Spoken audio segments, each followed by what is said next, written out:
हाँ देखिए बेटा, डाटा हैंडलिंग, डाटा को हैंडल कैसे किया जाता है, डाटा को इंटरप्रेट कैसे किया जाता है। डाटा मतलब बहुत सारी जब वैल्यूज दी जाती हैं, पर्टिकुलर वैल्यूज, तो उसको कैसे ट्रीट किया जाता है वो हम पढ़ेंगे यहाँ पर। देखिए पहले तो हम डाटा की डेफिनेशन लिखेंगे, डाटा होता क्या है।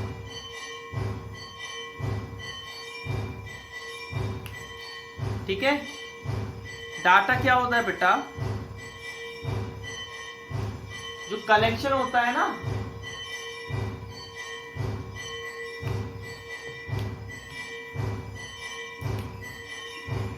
कलेक्शन ऑफ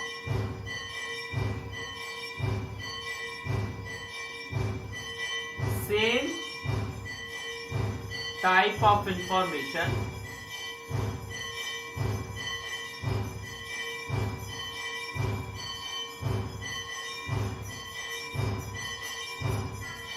in numerical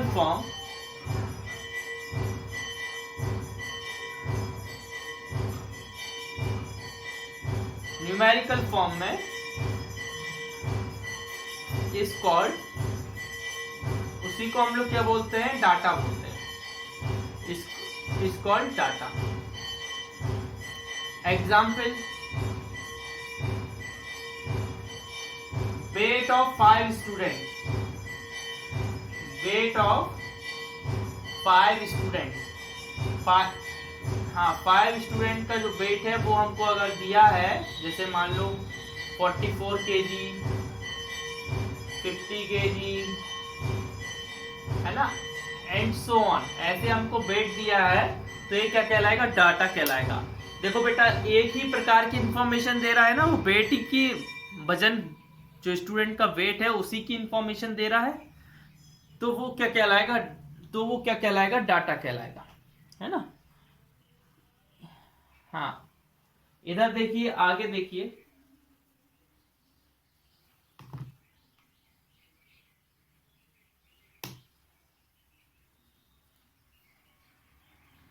बेटा ओके ठीक है, बाकी बच्चे कहाँ गए,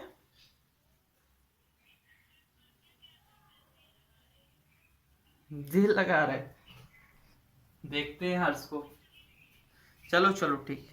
अच्छा देखिए, ये डेटा है आपका बेटा, डेटा देखो, डेटा क्या होता है, डेटम का प्लूरल होता है, सिंगुलर क्या है, सिंगुलर होता है डेटम, और प्लूरल होता है डेटा। ठीक है, अब आपका क्या है बेटा, एरे क्या होता है, एरे,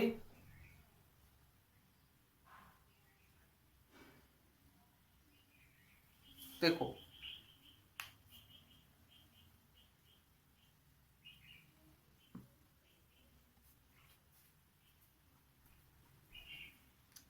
देखो बेटा, एरे क्या होता है, अगर कोई भी न्यूमेरिकल फिगर है उसको असेंडिंग या डिसेंडिंग ऑर्डर में अरेंज हो, उसको बोलते हैं एरे। अरेंजिंग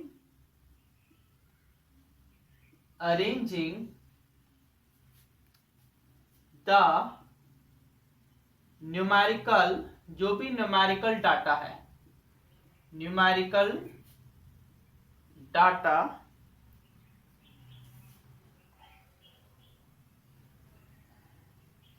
इन असेंडिंग और असेंडिंग या डिसेंडिंग और डिसेंडिंग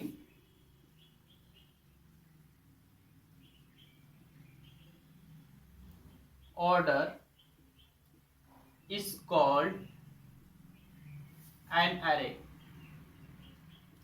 उसको क्या बोलते हैं, एरे बोलते हैं। अगर आप किसी भी डाटा, जैसे मान लो ए है, 2 है, 4 है, 7 है, 9 है, 11 है, 18 है, ये सब कैसे इंक्रीजिंग ऑर्डर में अरेंज है ना। जब इंक्रीजिंग ऑर्डर में अरेंज हो या डिक्रीजिंग ऑर्डर में अरेंज हो, तो उसको हम लोग क्या बोल देते हैं, एरे बोल देते हैं। क्या बोल, हाँ। अब आगे देखिए बेटा, देखो रेंज क्या होता है बेटा, the difference,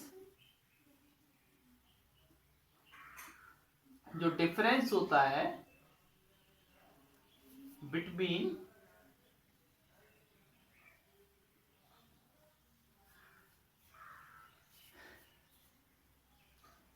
the highest and lowest value of the observation, highest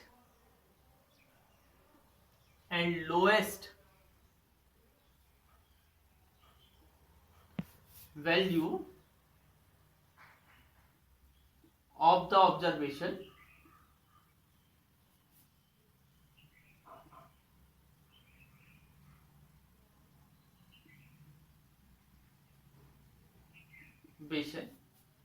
is called its range, is called range। उसको क्या बोलते हैं, रेंज बोलते हैं। जो बेटा सबसे ज्यादा हो क्लास, जैसे मान लो क्लास में वेट है, हाईएस्ट वेट क्या है,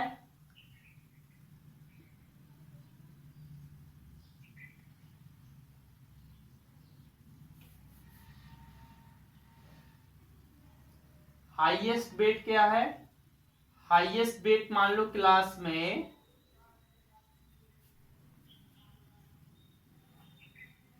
हाईएस्ट वेट क्लास में 80 के जी है मान लो, है ना। और लोएस्ट वेट आपकी क्लास में, सबसे कम वेट आपकी क्लास में मान लो 30 के जी है।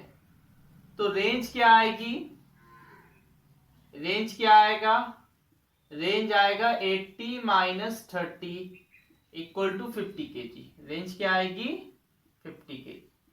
समझ गए ना। तो रेंज आपको क्या होता है कि हाईएस्ट और लोएस्ट का जो डिफरेंस होता है वो होती है रेंज। वो क्या होती है बेटा, रेंज होती है।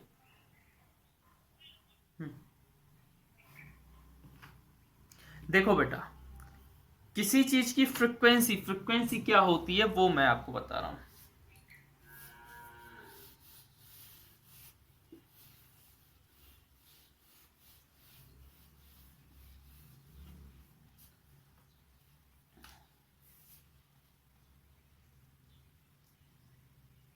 Frequency,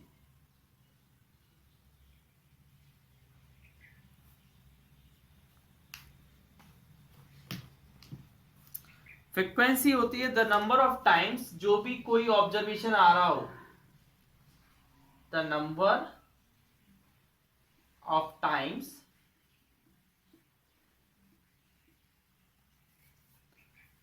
a particular observation occur,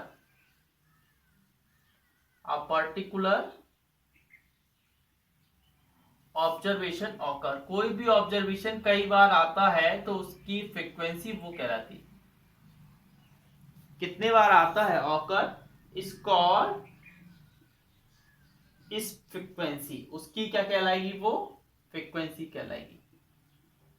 जैसे बेटा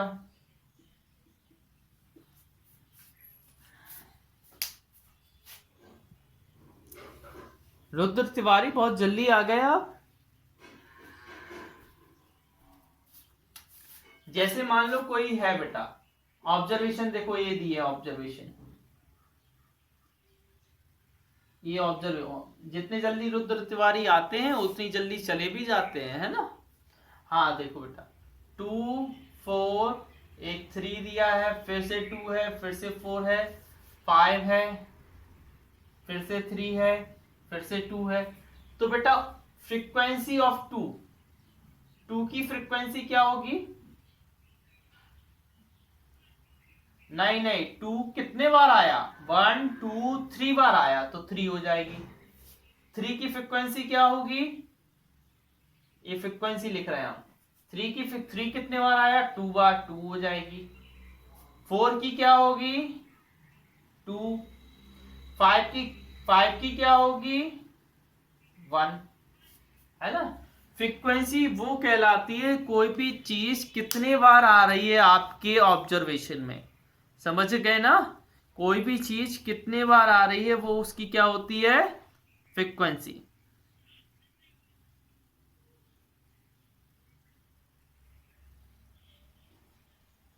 देखो बेटा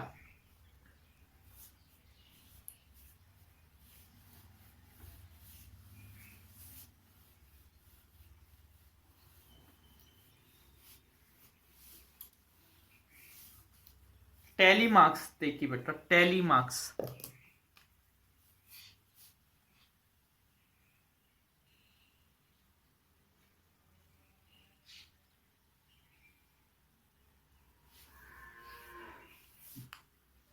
अच्छा देखिए बेटा,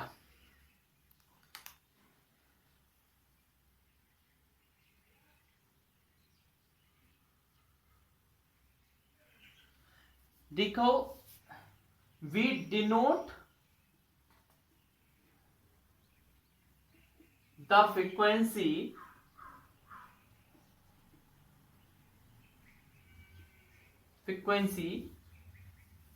with the help of strokes, with the help of strokes। हम क्या करते हैं, स्ट्रोक से, with the help of strokes called telemarks, उन्हें क्या बोलते हैं, टेलीमार्क्स।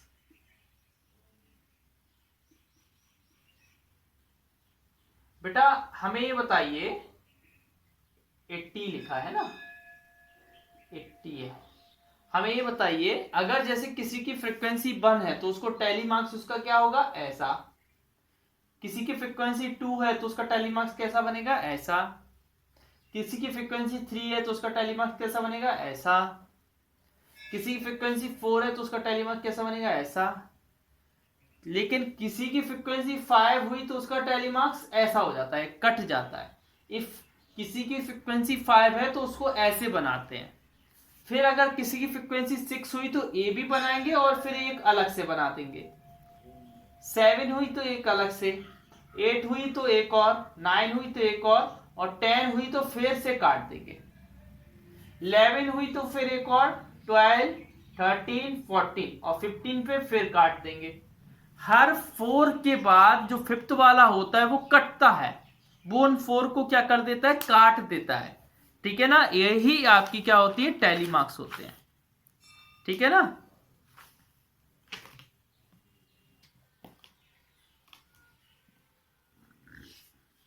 देखिए मीन,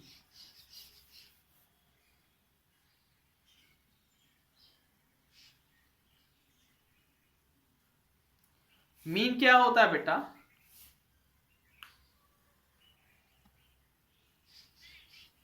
हाँ एवरेज होता है।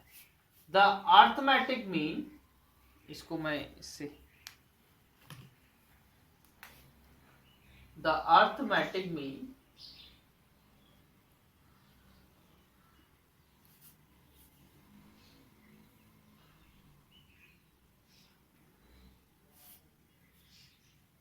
इन स्टैटिक्स, स्टैटिक्स में जो अर्थमेटिक मीन होता है इज सेम एज एवरेज। वो क्या होता है, वही होता है जो एवरेज होता है। एवरेज बेटा स्टैटिक्स मैथ की एक ब्रांच कहलाती है। उसी तरीके से एवरेज इन अर्थमेटिक, अर्थमेटिक में भी क्या होता है, अर्थमेटिक भी एक मैथ की ब्रांच कहलाती है ना। अर्थमेटिक एक मैथ की ब्रांच कहलाती है। ब्रांच माने एक, उसमें अलग सेक्शन की मैथ पढ़ाई जाती है, अलग तरीके की, है ना। इसमें अलग तरीके की मैथ पढ़ाई जाती है। अच्छा, मीन को डिनोट करते हैं बेटा इससे, इससे एक्स के ऊपर बार। ठीक है ना। हाँ, अब इसका फॉर्मूला होता है सम ऑफ ऑल टर्म्स, सारे टर्म्स का सम करें upon number of terms, number of terms, sum of all terms upon number of terms. देखिए बेटा, हाँ फर्स्ट क्वेश्चन पढ़िएगा बेटा। फर्स्ट क्वेश्चन में आप कोई एक पूछ लीजिए जो आपको लगे पूछना चाहिए, पूछिए बेटा। एक्सरसाइज 15A, डी वाला, चलिए डी वाला बता दे रहे। अच्छा कोई दो पूछ लो, अच्छा हम दो बता दे रहे हैं, ठीक है, पूछ लीजिए, कोई दो पूछ लीजिए।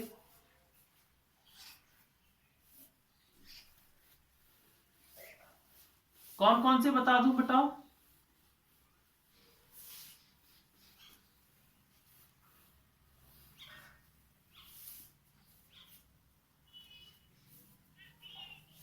बी एंड टी, ठीक है।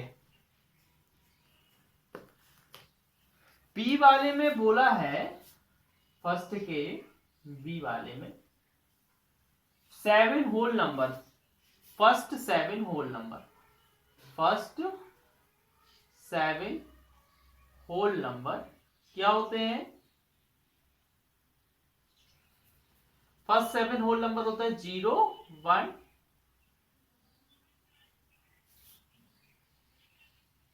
6। ठीक है बेटा, मीन निकालना है तो मीन का पहले क्या लिखेंगे हम लोग? फॉर्मूला।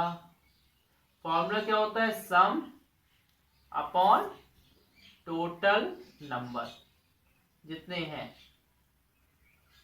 सम कितना आएगा बेटा? सम देखो, इनका सम कैसे निकालेंगे? 0 plus 1 plus 2 plus 3 plus 4 plus 5 plus 6 upon total number कितने हैं? 7। ऐड करेंगे 6 5 11 15 15 और 6 21, कितना आया? 21 अपॉन 7। 21 को 7 से काटेंगे तो क्या आएगा? 3। तो मीन कितना आ जाएगा? 3।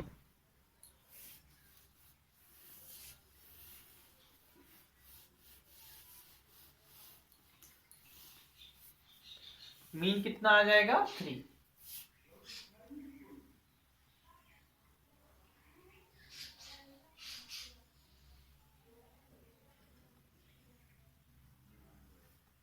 मीन कितना आया? 3।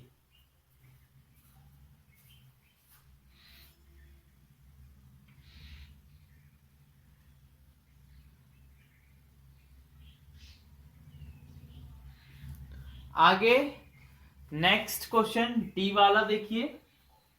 आराध्य, आराध्य, हाँ आप सुन रहे हो बेटा?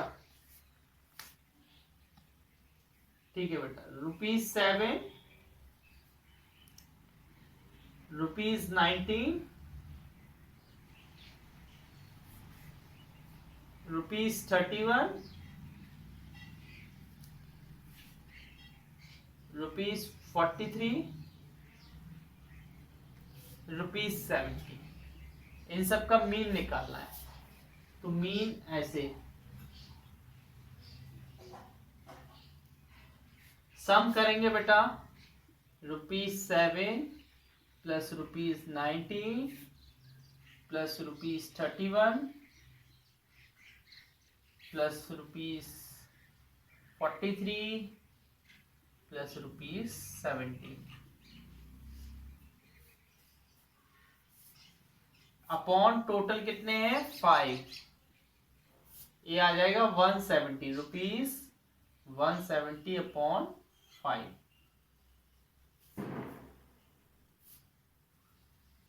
इनको डिवाइड करेंगे तो ₹334, कितना आया?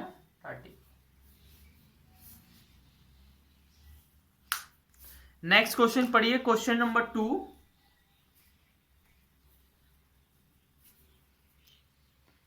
क्वेश्चन नंबर 2,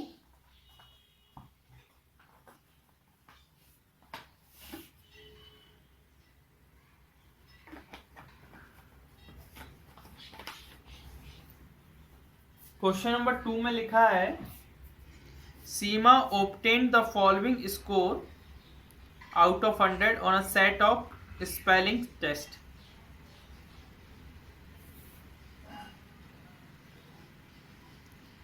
है ना? स्पेलिंग टेस्ट में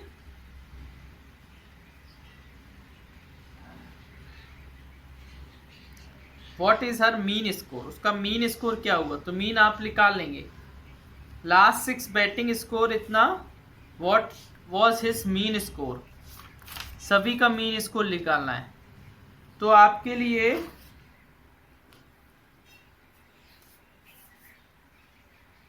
क्वेश्चन 2 क्वेश्चन 3 होमवर्क है, सेल्फ करना है। हाँ, क्वेश्चन नंबर 4 देखिए। क्वेश्चन नंबर 4 में लिखा है मधु वर्कड इतना hour, what is the mean number of hour she worked on these 3 days। बेटा एक क्वेश्चन क्या है, थोड़ा टाइम ले लेगा, है ना, तो हम लोग इसको कल करते हैं। ओके।